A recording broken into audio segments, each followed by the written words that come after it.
श्राद्ध के दिवसों में 16 श्राद्धों में एकादशी का और सर्वपित्र मोक्ष अमावस्या का क्या महत्व है। आज हम इसी पे चर्चा करेंगे क्योंकि ये बहुत ही गहरा और महत्वपूर्ण विषय है।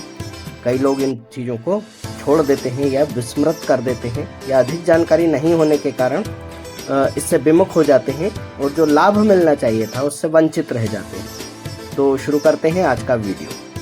नमोस्तुते महामाये मातंगी मोड़ेश्वरी सर्व कष्ट हरे देवी भक्ति मुक्ति प्रदायनी धर्मारण्ये स्थिता देवी हृदयारण्ये संस्थिता रक्ष रक्ष महादेवी मोड़ कुलोद्धारिणी धर्मारण्ये तीर्थस्थाने संस्थिता भवतारिणी दुष्ट कर्णाकी धाता श्यामला रूप धारिणी मोड़ जनहा वंदिता मातंगी मोड़ खुदे कृपा करो सिद्धि बुद्धि प्रदे देवी अष्टादश भुज धारिणी।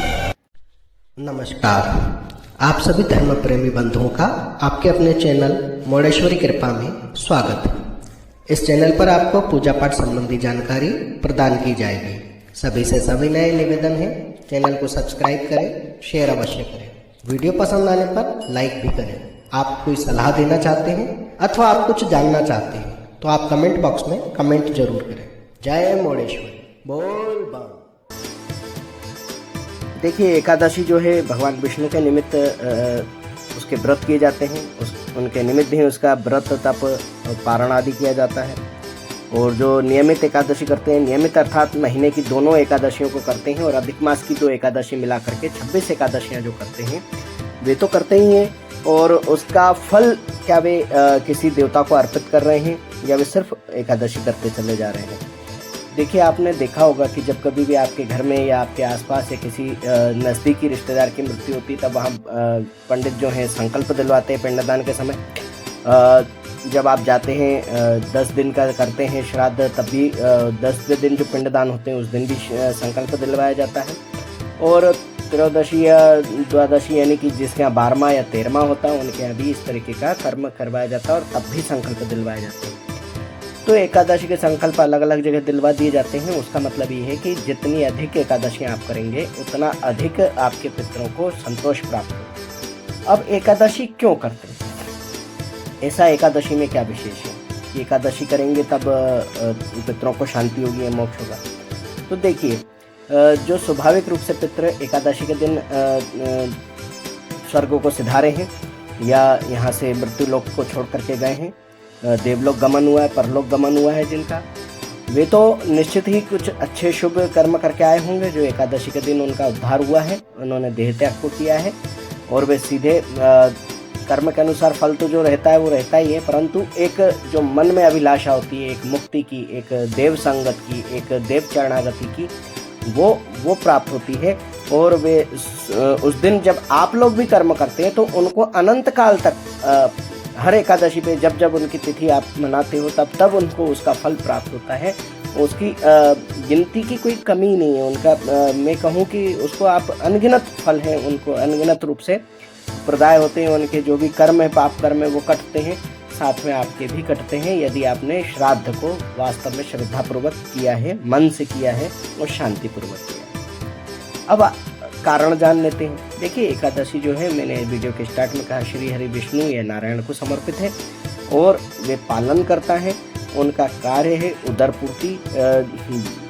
जो जितना भी जनमानस को ब्रह्मा जी ने रचना की है, जितने भी योनियों में जीव विचरण कर रहे हैं, चाहे वे दिखाई दें या ना दिखाई दें, वे सूक्ष्म रूप से हों या विशाल रूप से हों, सभी के पालन की जिम्मेदारी श्री हरि विष्णु की है। तब ऐसी अवस्था में मृत आत्माओं के पालन पोषण, उनके आहार उचित, उनके जब तक कि उनको मोक्ष गति न हो जाए या पुनर्जन्म न हो जाए तब तक उनका जो आहार है, जिस अवस्था में जीव होता है उसका आहार उस प्रकार का होता है, तब ये कार्य श्री हरि विष्णु का है। इसलिए उनके निमित्त एकादशी की जाती है और सारे फल को समर्पित किया जाता है। जैसे मैंने कहा कि लोग एकादशी किए चले जा रहे हैं, एकादशी जो किए चले जा रहे हैं उसका उन्होंने कोई संकल्प नहीं लिया कि हम क्यों कर रहे हैं, किस लिए कर रहे हैं, इसका फल कौन ग्रहण करेगा, हम इसको किस निमित्त कर रहे हैं, या हम स्वयं के लिए कर रहे हैं, पापोद्धार के लिए कर रहे हैं, शापोद्धार के लिए कर रहे हैं, या बस लोग करते हैं इसलिए हम कर रहे हैं, इसलिए किए जा रहे हैं। तो ये निश्चित होना चाहिए, ये ज्ञान होना चाहिए, हमें पता होना चाहिए, तभी हम सही मार्ग पे चलेंगे और तभी उसका फल मिलना प्रारंभ होता है, यानी कि वो दृश्यमान होता है। ऐसा नहीं आपने बिना सोचे समझे एकादशी कर लिए तो वो सब पानी में जा रही है, नहीं।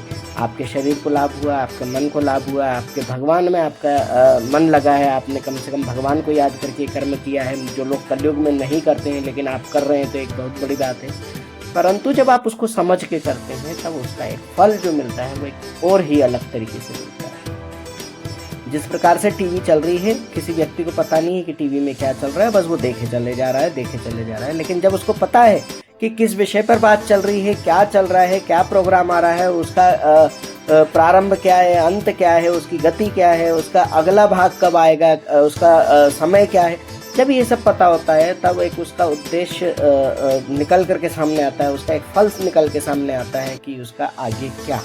तो उसी प्रकार की चीज़ें हैं। आपको एकादशी के बारे में यही बताना आवश्यक था। जिन लोगों को ज्ञात है बहुत अच्छी बात है, जिन लोगों ने अब तक इस बातों पर स्मरण नहीं किया, ध्यान नहीं दिया, उन्हें ध्यान देना चाहिए।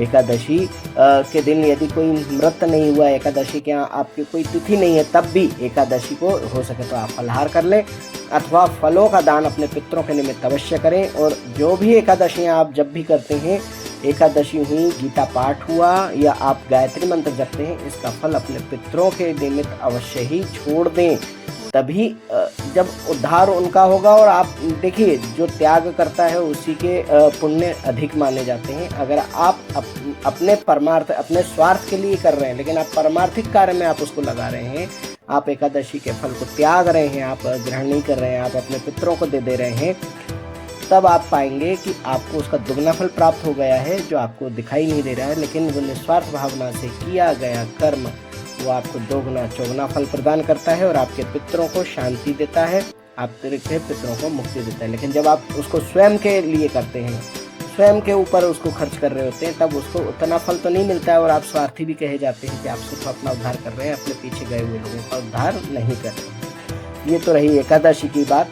कि आप उसको किस प्रकार करेंगे और किस प्रकार उसका फल जो है अपने पितरों के निमित्त कर देंगे, किस प्रकार एकादशी को आप करेंगे, ये सब आपको समझ में आ गया है। और सर्वपितृ मोक्षमावस्या का ये है कि हमें कई पितृ ऐसे हैं जो हमें ज्ञात हैं, कई पितृ ऐसे हैं जो हमें ज्ञात नहीं हैं। एक वीडियो में मैंने प्रारंभ में भी कहा है कि हमारे जो भी गुरु रहे हैं, जिनसे हमने शिक्षा पाई है, जरूरी नहीं कि हम मंत्रोच्चार से, विधि से जिनको गुरु धारण करते हैं वही गुरु होते हैं। हम कई लोगों से दिन में कई चीज़ें सीखते हैं, कई चीज़ें समझते हैं, वे सभी से हमारे कोई न कोई पूर्व जन्म के संबंध रहे हैं, तभी हमें उनसे ज्ञान मिला है। आप जा रहे हैं रास्ते में, एक ऑटो ड्राइवर से आपको कुछ सीखने को मिल जाता है, तो वो भी आपका किसी न किसी जन्म का संबंधित गुरु रहा है या कोई आपका पितृ रहा है जो आपके संपर्क में आया और उसने आपको किसी विशेष बात के बारे में ज्ञान दिया और उससे आपकी बुद्धि जागृत हुई। वो किसी भी विषय के बारे में हो सकता है, सांसारिक भी हो सकता है, भौतिक भी हो सकता है, आध्यात्मिक भी हो सकता है। आप जिस तरीके से उसको लेना चाहें ले सकते हैं, परंतु कुछ सीखने को मिला है। जहाँ सीखने को मिला है वहाँ आप शिष्य हुए और अगला गुरु हुआ। और ऐसा ही जो आपसे टकरा रहे हैं, आपके संपर्क में आ रहे हैं, वे तो आपका जीवित लोगों का जब संपर्क हो रहा है तब उसका कर्म बंधन तो वहीं तक है, परंतु कई ऐसे भी हैं जो अभी सूक्ष्म रूप से हैं, आत्मा रूप से हैं। आप उनको किस प्रकार से शांति देंगे या उनको किस प्रकार से तृप्त करेंगे या उनका ऋण किस प्रकार से उतारेंगे, तब आप श्राद्ध कर्म करके उनके ऋण उतारते हैं। तब आप कहते हैं कि मेरे आत्मा से संबंधित, मेरे पूर्व जो मेरा जीव है उससे संबंधित जितने भी पूर्व के रिश्ते रहे हों, जितने भी पूर्व के पितृ रहे हों, जितने भी पूर्व मेरे से संबंधित आत्माएं रही हों, वे सभी तृप्त हों, सभी मुक्त हों। जिन के ऋण रहे हों मुझे तो ज्ञात नहीं है, परंतु हो सकता है उन ऋणों की वजह से मेरे जीवन में इस जन्म में कष्ट है कि मैं कई सारी पूजा आराधना तपस्या करने के बाद भी मुझे उनका सही फल नहीं मिल पा रहा है। तो अवश्य ही आप जिनकी पूजा आराधना कर रहे हो वे तो आप पर प्रसन्न हैं, परंतु आप जिनकी नहीं कर पा रहे हो लेकिन उनके ऋण आपके ऊपर हैं, तो वे आपको कष्ट और परेशानी दे रहे हैं या स्वाभाविक रूप से वहाँ से आपको प्राप्त हो रही है, तो उनको शांत करना अनिवार्य हो जाता है। इसलिए जब सर्वपितृ मोक्ष अमावस्या करते हैं तो उसमें आता है सर्वपितृ। वहाँ ये नहीं आता है कि वो सिर्फ आपके कुल के हों या सिर्फ आपके घर के हों या सिर्फ आपने जिनको देखा वो हो। वे सभी पितर आ जाते हैं जिनका आपके अंदर स्थित जीव से कोई ना कोई लेना देना कभी न कभी रहा है, किसी भी जन्म में रहा है। तो उन सभी की शांति के निमित्त जब आप जल छोड़ते हैं या श्राद्ध कर्म करते हैं, तब आप धीरे धीरे कई प्रकार के ऋणों से मुक्त होने लगते हैं। यही उसका विशेष महत्व है और विस्तृत रूप से यही महत्व है।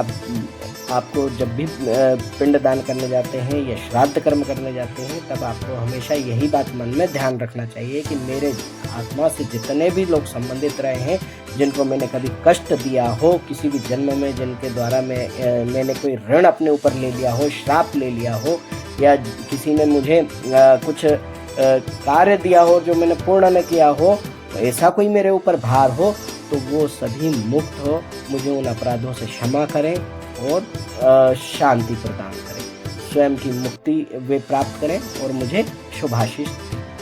तो इसी के साथ जय मोड़ेश्वरी बोल बम। ओम मणिक्यमणावक्लालयन्तीं मदालसां मंजुलवाग्विलासां महेन्द्रनीलं द्युतिकोमलांगी मतं कन्या मनसा स्मरामि।